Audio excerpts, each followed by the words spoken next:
नमस्कार दोस्तों, हिंदी कहानी संग्रह नामक इस चैनल में आप सबका फिर से स्वागत है। आज की इस श्रृंखला में मैं आपके लिए बिल्कुल नई और मनोरंजक कहानी लाई हूँ।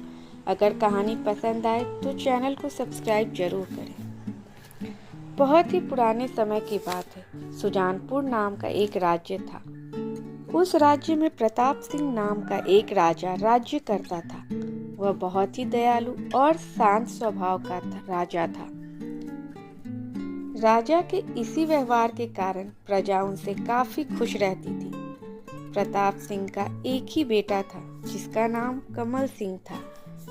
राजा के दरबार में एक मंत्री था जो पूरे राज्य का कारभार संभालता था। मंत्री का नाम सुजान शाह था। मंत्री की दो जुड़वां बेटियां थीं जिसका नाम गीतांजलि और पुष्पांजलि था। गीतांजलि बड़ी बेटी थी और देखने में काफी खूबसूरत थी। वही पुष्पांजलि छोटी बहन थी। उसका रंग गेहुआ था और वह काफी शांत स्वभाव की थी। दोनों बहन जुड़वा थी, किंतु उन दोनों के स्वभाव में जमीन आसमान का फर्क था। गीतांजलि को अपनी खूबसूरती पे बहुत ही नाज था। समय बीतता चला गया। राजा का पुत्र कमल सिंह अब वयस्क हो चुका था। एक दिन सभा में राजा प्रताप सिंह ने मंत्री और अन्य लोगों के सामने कमल सिंह के विवाह के बारे में प्रस्ताव रखा। राजा प्रताप सिंह अपने पुत्र के लिए सबसे गुणी लड़की चाहते थे, अतः उन्होंने मंत्री से एक स्वयंवर का आयोजन करने के लिए कहा। राजा 10 दिनों के बाद पूर्णिमा के दिन स्वयंवर कराने का निर्णय ले लिया।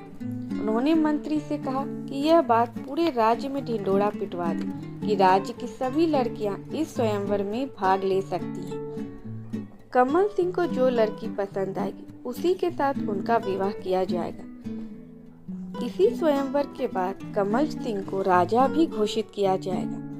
स्वयंवर की खबर पूरे राज्य में आग की तरह फैल गई। मंत्री ने भी दोनों बेटियां पुष्पांजलि और गीतांजलि को इस स्वयंवर में भाग लेने के लिए कहा। गीतांजलि ने जब यह स्वयंवर की बात सुनी तो खुशी से फूली न समाई, क्योंकि पूरे राज्य में गीतांजलि से ज्यादा खूबसूरत कोई भी न था। मंत्री ने दोनों बेटियों को कहा कि स्वयंवर प्रतियोगिता में भाग लेने से पहले तुम दोनों बेटियां नदी तट पर स्थित माँ दुर्गा के मंदिर में जाकर आशीर्वाद ले लें, क्योंकि मंत्री जानता था कि इस स्वयंवर में पूरे राज्य की लड़कियां भाग लेने वाली हैं। अगली सुबह दोनों बेटियां नहा धोकर तैयार हो गई और पूजा की सारी तैयारियां कर ली। जब वो निकलने वाली थी तो मंत्री ने कहा कि तुम दोनों को पैदल ही उस मंदिर में जाना होगा। इस पर दोनों बेटियों ने सवाल किया, क्यों? मंत्री सुजान शाह ने जवाब दिया कि जो कोई उस मंदिर में पैदल अपनी मनोकामना लेकर जाता वह अवश्य ही पूरी होती है। यह सुनकर दोनों बेटियां पैदल जाने के लिए तैयार हो गईं। जब दोनों बहन कुछ दूरी तय कर चुकी थी तभी वहां रास्ते में उन्हें एक बूढ़ी औरत दिखी। पुष्पांजलि और गीतांजलि को देखते ही उस बूढ़ी औरत ने कहा कि आम के पेड़ से आम तोड़ने में उसे कठिनाई हो रही, तो वह दोनों बहन उनकी मदद कर दे। गीतांजलि ने उन्हें मना कर दिया और आगे बढ़ गई, किंतु पुष्पांजलि ने सारे आम पेड़ से तोड़कर उस बूढ़ी औरत को दे दिया। इस पर बूढ़ी औरत ने उसे खूब सारा आशीर्वाद दिया। कुछ दूर चलने के बाद एक खरगोश ने गीतांजलि से मदद मांगी और कहने लगा कि उसके पैर में कांटा चुभ गया है, वह उसे निकाल दे। गीतांजलि मुंह फेर कर आगे चली गई। जब खरगोश ने पुष्पांजलि को देखा तो उसने उससे भी मदद मांगी। पुष्पांजलि ने तुरंत वह कांटा निकाल दिया। यह देखकर खरगोश काफी खुश हो गया और चला गया। कुछ दूर चलने के बाद एक भिखारी ने गीतांजलि को आवाज लगाई और कुछ खाने के लिए मांगने लगा। इस बार भी गीतांजलि भिखारी को कोसते हुए आगे बढ़ गई। पुष्पांजलि ने जब यह देखा तो तुरंत प्रसाद वाले फल में से एक सेब और एक केला उस भिखारी को दे दिया। भिखारी ने पुष्पांजलि को खूब सारा आशीर्वाद दिया। कुछ दूर चलने के बाद दोनों बहनें मंदिर पहुंच गई। मंदिर में दोनों बहनों ने पुजारी के कहे अनुसार पूजा अर्चना की। तभी पुजारी ने कहा कि मंदिर के बगल में जो नदी बह रही है उसका जल अपने ऊपर छिड़क कर आए, तभी वह प्रसाद ग्रहण कर सकती है। पुजारी ने यह भी बताया कि उस नदी का जल गंगा जल की तरह पवित्र है, जो सभी के कर्मों के अनुसार उन्हें फल देती है।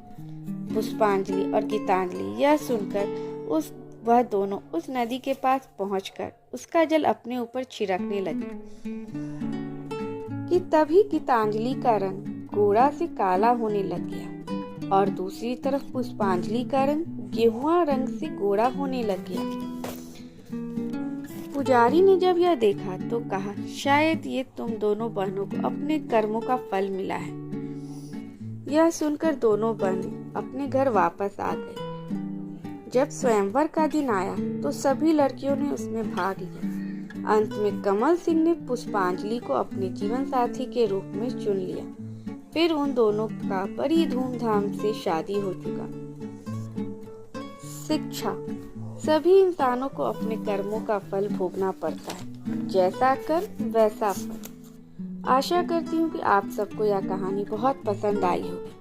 ऐसी और मनोरंजक कहानी सुनने के लिए मेरे चैनल को लाइक, शेयर और सब्सक्राइब जरूर करें। धन्यवाद।